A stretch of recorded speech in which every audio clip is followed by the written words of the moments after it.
through my back golfing, and then when I got the MRI, it turned out that I had thyroid cancer, which I found out through a series of tests. As many of you know, this past year I had my thyroid removed, which was performed brilliantly by the team at Moffit Cancer Center.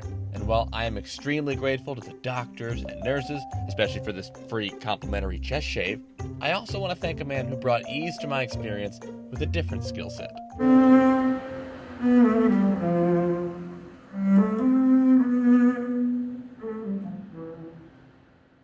For patients, your treatment can be a lonely experience, but when certified music practitioner Lloyd Goldstein knocks on your door with his 200-year-old upright bass, that all becomes background noise.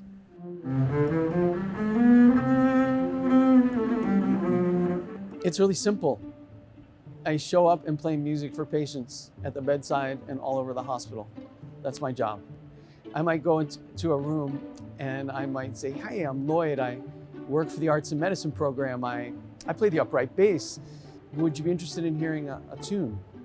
And then once the sound begins, even if I'm just tuning, hearing all the nuances, it's quite powerful. First off, I just thought you should know, Lloyd, that this is not a cello, in case you were confused. And I definitely wasn't confused when I got here, that's for sure. But his old co-workers could have told you that. For over 2 decades, Lloyd played in the Florida Orchestra, which is a hard gig to get. But when he started volunteering at Moffit 15 years ago, he fell in love with playing for a smaller, more intimate audience, and he immediately got certified in music healing to get employed full-time. How is it like a different feeling for you than playing in the Florida Orchestra? What's the different way that this kind of performing gives you a reward? The biggest reward is just seeing those changes in people over and over again.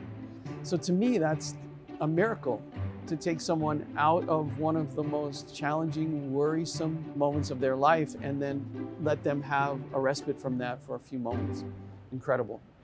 Of course, this past year, healthcare workers have had to get creative, which is why, for stem cell transplant patient Karen Feitz, who could not leave because she had essentially no immune system, the way Lloyd went the extra mile, or measure, may have turned her recovery around.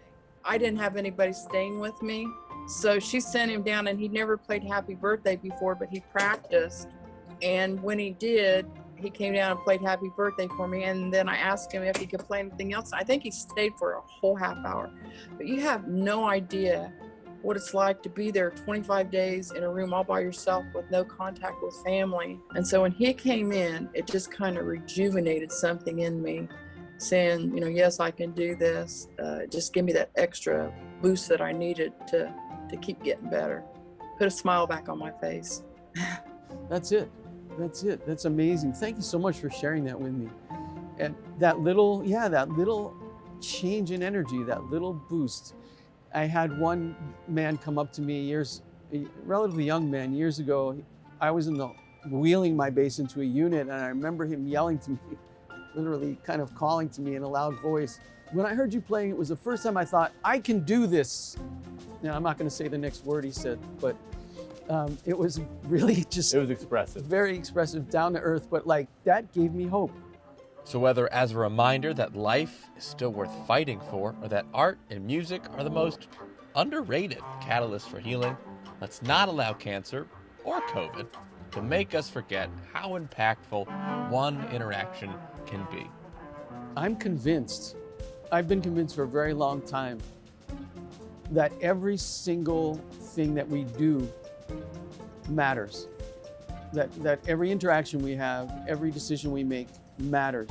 So there's such a temptation to think that one individual can't make a difference. You made her day. Yeah, pretty sure I played it badly. Not according to her. Critics rave. When there's an audience of one, only one person can give the review, and she said it was amazing. That's